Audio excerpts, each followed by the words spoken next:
very generic, and then we'll switch to a non-generic. We are rolling. Okay. It's a pleasure to talk to you about this film. Tell us first of all about your character. Well, my character is Inspector Escherich, who is an old-school police inspector. He's a serious, well-read man, intelligent, and he is repulsed by the fact that he has to collaborate and to work with the guys from the SS, because he's not sympathizing with the Nazi regime, not at all, actually.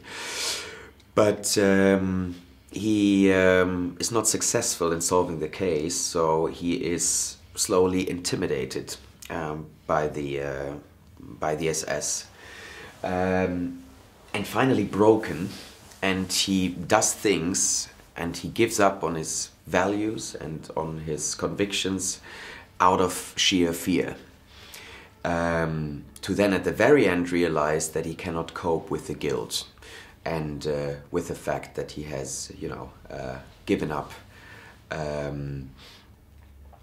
his values, and he's realizing the senselessness of his existence and the existence of Germany. So I was very fascinated by that character because I think it's a typical one for that time. I think many people did not necessarily share or sympathized with the Nazi regime, but again, out of fear, they were broken, they were intimidated and destroyed. The story is based on a book which is very based on true events. Mm-hmm. Tell us a little bit about how real the characters are and what's been fictionalized.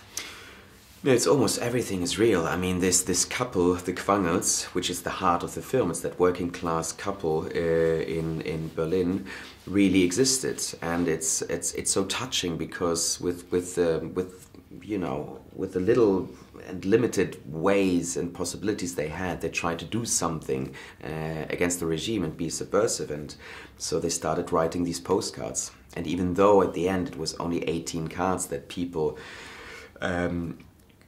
had read and shared, it was still a major act of courage, and that's why the story is so incredibly touching and fascinating. And also my character existed, and pretty close to how he is in the book.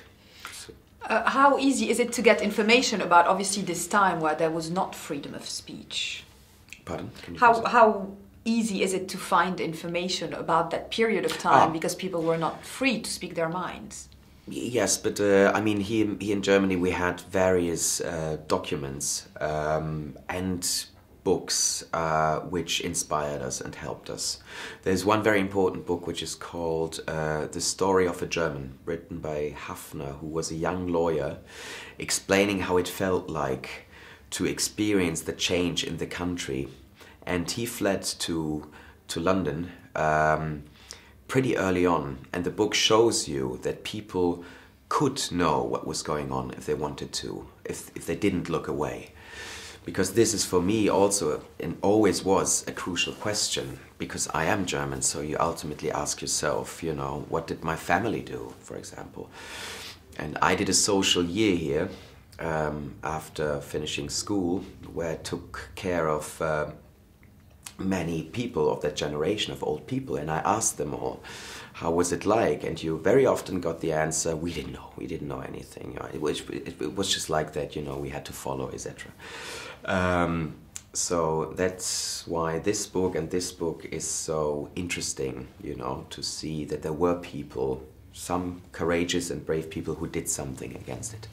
And it's definitely interesting for an international audience to discover that point of view that has not been necessarily seen in film. Exactly. So how important is it to be shown in an international festival like Berlin? Well, it's the perfect setting. It's, to me, Alone in Berlin is one of the best Berlin books ever written. And so adapting it and making a film out of it is made me very, very happy. I'm very happy that I participated on this project, because I live in this city, and I think it's important to show this story to the world, you know, and to tell the story about this couple, the Quangels, and there was no better option than showing it here at the Berlinale. No? This is the perfect festival for that film. Absolutely. Tell us about the other cast members and working with them, Emma Thompson, Brendan Gleeson, everyone else.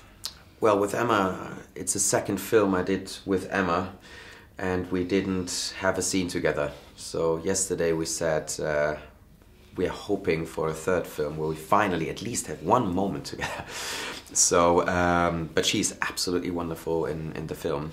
I'm blown away by her performance and how she portrays that and plays that humble German working class woman. No? It's just incredible